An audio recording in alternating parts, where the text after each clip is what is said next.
Text the nationwide keyword BANK to 200-200. You'll get a text confirming entry plus iHeartRadio info. Standard data and message rates apply in this nationwide contest. That's BANK to 200-200. This is the Ross Kaminsky Show. Now, Ross Kaminsky on Denver's talk station, 630 KHOW. Good morning and happy Monday, everyone. Go ahead and do that texting thing that Pete just told you to do. Text BANK to 200-200, please. Because you got a chance at winning $1,000. There's no downside. Everyone's got unlimited texting these days. So you might, what? You have unlimited texting? No, you're not allowed to do it, Shannon, because we work here. People who work here are not allowed to do it, which seems unfair. Because I'd like another $1,000 too. But go ahead right now and text BANK to 200-200. Please do that for me. All right, we got so much to talk about today. Just so many stories going on. Let me share this one with you. So there is a genetics expert named, let me find this dude's name, Carlos Bustamante. And he is a professor of genetics at Stanford, and he advises Ancestry.com and 23andMe and Pocahontas. Oh, we're up on YouTube right now, according to producer Shannon. We're live streaming on YouTube right now. So if you just go to YouTube and type in Ross Kaminsky, you should be able to find my channel and see the video live. And yeah, that'll be pretty cool. Maybe I'll try to get the comments going so I can see if you're typing any comments, and then I can perhaps respond to them on the air. That would be fun. I always love the real-time comment stuff. Oh, look at that. It says live now, and there's a picture of me in this shirt I'm wearing today. How cool is that? That's just ridiculous. I love technology. Huh. All right. It's a very kind of flannel-looking shirt, isn't it, Shannon? Okay. Carlos Bustamante. This guy did a genetic analysis for Pocahontas, also known as Senator Elizabeth Warren, who probably wants to be president of the United States, a radical left-wing, hypocritical, lunatic piece of whatever who doesn't believe in economic freedom at all, and would be, there's actually a few of these. Elizabeth Warren would make Barack Obama look like a good president and look like maybe like a conservative. That's how terrible she is. In any case, she's been getting all this guff from President Trump. It's been hilarious, by the way, who's been calling her Pocahontas. So she said, you know what? I'm going to do a genetics test. And she went ahead and did it. I have a feeling that we never would have heard the results of the test if it had shown absolutely zero Native American ancestry. But in any case, the report says that 95% of high-confidence genetic segments, defined as those segments with at least 99% posterior probability of assignment, were identified as being of European origin. This is likely an underestimate, as many of the segments not classified as high confidence are also likely to be European in origin. The analysis also identified 5 genetic segments, and just to make sure we understand what we're talking about, okay, we're talking about, let's see, 765,000 sites of genetic variation across human chromosomes. Okay, so the analysis identified 5 genetic segments as Native American in origin at high confidence. He says, we performed several additional analyses to confirm the presence of Native American ancestry and to estimate the position of the ancestor in the individual's pedigree. And it gets very, very technical from there. I'll just share a sentence with you to give you an idea of the technical nature. I don't even understand this myself, but the total length of the 5 genetic segments identified as having Native American ancestry is 25.6 centimorgans. Morgan, like the Morgan horse or the Morgan silver dollar or J.P. Morgan, a centimorgan. And by the way, in that unit of measure, a centimorgan, the M in Morgan is capitalized, so clearly it is somebody's name. The average segment length is 5.8 centimorgans, Can we look that up? What is a centi? Well, I want to look this up. What is a centimorgan? Okay. In genetics, a centimorgan, abbreviated lowercase c, capital M, is a unit for measuring genetic linkage. It's defined as the distance between chromosome positions for which the expected average number of intervening chromosomal crossovers in a single generation is 0.01. It is often used to infer distance along a chromosome. However, it is not a true physical distance. Okay, hope that helped you as much as it helped me. Conclusion. While the vast majority of the individual, and in the individual in this case is Elizabeth Warren, of her ancestry is European, the results strongly support the existence of an unadmixed, whatever that means, Native American ancestor in the individual's pedigree, likely in the range of 6 to 10 generations ago. So this report suggests that somewhere between 6 and 10 generations ago, and therefore with a mean or median estimate of 8 generations ago, Elizabeth Warren probably had a Native American ancestor. Now, I just want to, so to me, this is kind of like the equivalent of buying a Powerball ticket or a Mega Millions ticket, which reminds me I need to check my ticket.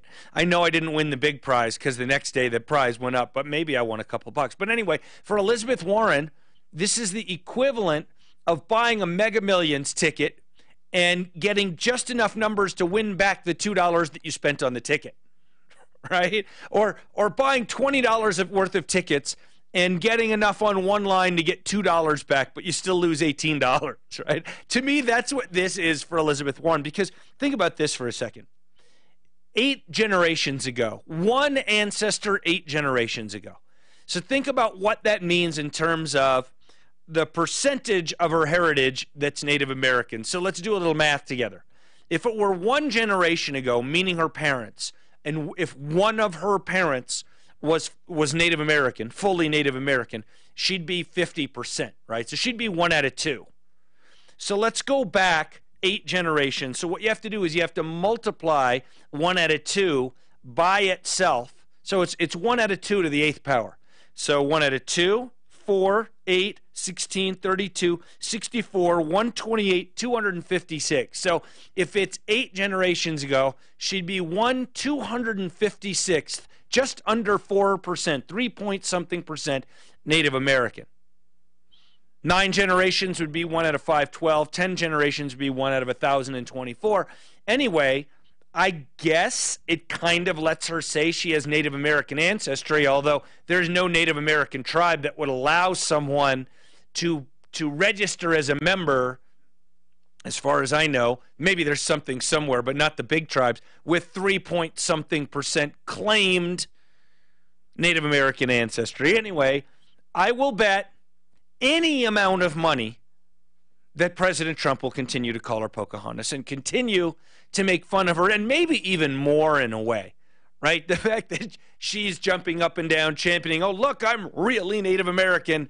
She's posted this thing on her own website, actually. 3-point-something% Native American is the average guess. So that's the big news out of the Democrats for today. It just shows you what the Democrats have to offer. Oh, let me just jump in with a tangent, if I might. Tomorrow, being 3 weeks before Election Day, not that Election Day has much of a meaning in Colorado anymore, except it being the deadline to turn in the ballots that we all get in the mail. It's not like very many people actually go to a poll anymore in Colorado. But tomorrow we're going to spend a fair bit of the show talking about the ballot, candidates, and all of the statewide ballot issues. We're going to go through them in some detail, more than we have in the past on this show. And I refer you again to my voter guide for all of the statewide ballot initiatives. Lots of people have checked it out. I hope you will too if you haven't yet. In fact, you can print it and use it when you're filling out your own ballot if you would like to. And all you need to do is go to rosskaminsky.com and right under my picture, just click on where it says 2018 CO Voter Guide. And I don't have candidates there, only ballot issues. And the first thing in that webpage, I actually created a PDF. so you can download it, print it, share it, email it, whatever you want, that PDF, and we're going to talk about that stuff tomorrow. So I got a couple things I want to talk about here. First, I've made it very clear that my preferred candidate for governor in the state of Colorado is Walker Stapleton. I think Jared Polis, I'll tell you what, let me share a little audio with you, because there was a big debate on Saturday night in Colorado Springs, and it was actually the first debate that I'm aware of where all of the major party candidates for every statewide office were at the same place and debating. So there was an attorney general debate, there was a treasurer debate, a secretary of state debate, a governor debate. And Jared Polis did, well, he did what he always does. I want you to listen to Jared talking about Propositions 109 and 110, and we're going to get into the propositions more tomorrow, but 109 is fix our damn roads, which would basically have the state issue $3.5 billion worth of bonds and pay off those bonds over time from the existing revenue stream, the existing tax flow into the state of Colorado, a state budget that is up more than $10 billion in the last 8 or 9 years. And then there's 110, which is being pushed by the Chamber of Commerce and some other fake Republicans, which look to increase the sales tax here in Colorado. I oppose going deeper into debt without a dedicated funding source. That's what a number 109 would do. It would create billions of dollars in debt for our state the taxpayers are responsible for. And we're going to talk about that in more detail tomorrow.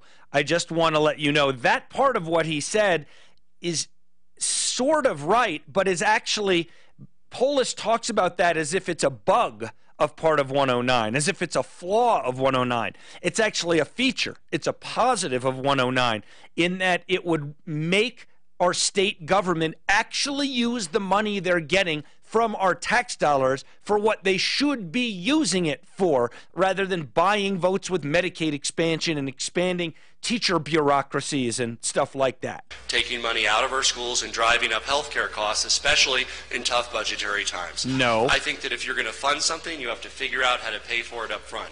The Denver Chamber and others have moved forward with an initiative 110 that I haven't taken a position on because I've said it's not how I would pay for it. Okay, so I want you to be very clear on something here.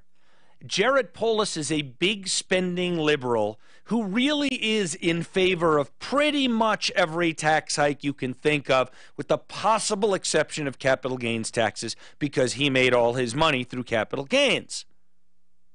So when Jared says, I am not taking a position on 110 because I don't really like the sales tax aspect of it, he's simply dodging. He just doesn't want to say that he is in favor of raising the sales tax, even though we know that he is. But I respect the efforts of the business community and others to actually pay for infrastructure rather than leave it to you and your kids to pay billions of dollars of debt, as Walker Stapleton's plan would do. Thank you, Mr. But Jared, if I may here, but how do you pay for it? Yeah. Okay, so that's a reporter, Joey Bunch, who was moderating the debate, one of the people moderating the debate, who jumped in and said, Jared, well, how will you pay for the infrastructure if you're not for 110?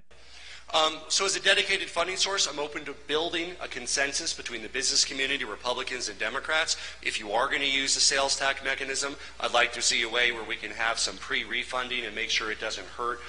Pre-refunding. That sounds like clever liberal speak for giving their favorite constituents a bunch of money to offset the increase in the sales tax. In other words, turning the sales tax into another form of soak the rich. But also note there, he said, you know, I'll create a consensus. I'll get together the stakeholders. Our economy, I think we want to make sure that if you use another mechanism, that it's a stable funding source over time. Oh my gosh. What a bunch of gibberish. So then Walker Stapleton had his shot. Well, in order to translate, Congressman Polis saying that he's going to get stakeholders together for consensus building is congressional speak for I haven't the foggiest idea of how to pay for it. And I do. And you know what? That's exactly right.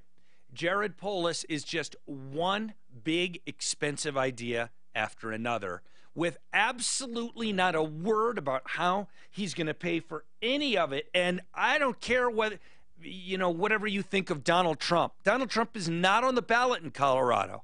And people who vote for Jared Polis are voting for economic destruction of the state if Jared were to get his way.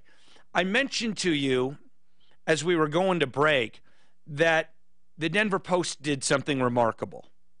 And I want to tell you about that. Check this out from the Denver Post Saturday. Endorsement, Mike Kaufman's morality must be rewarded in this age of Trump. The Aurora Republican represents the kind of thoughtful leadership and independent voting that we wish all members of Congress exhibited. Yes, the Denver Post just endorsed Mike Kaufman over Jason Crow, the carpetbagger who only moved into the 6th Congressional District so that he could run for Congress. Remarkable. Absolutely remarkable. The Denver Post says President Trump has divided the nation and goes on to say other negative things about Trump that I won't bother you with. Then they say, but that's not the fault of Representative Mike Kaufman, a Republican from Aurora, who represents the kind of thoughtful leadership and independent voting that we wish all members of Congress exhibited in these trying times. They go on to say that Jason Crow is a strong candidate and an impressive guy and all the stuff that he's done and, law and military and stuff like that. But the short version of the Denver Post's argument is this. If you want to encourage Republicans, especially in swing districts, to really represent the district and be moderate on at least certain issues, and, as they say, have a big heart for those in his district who are struggling with immigration issues, hurting financially, have pre-existing conditions and all that, if you're going to push Republicans to behave in a way that Democrats can support at least some of the time, then you sure as heck better support that Republican when they do behave that way. And the Denver Post recognizes that Mike Kaufman is a perfect representative for his district. Will miracles never cease? We'll be right back. This report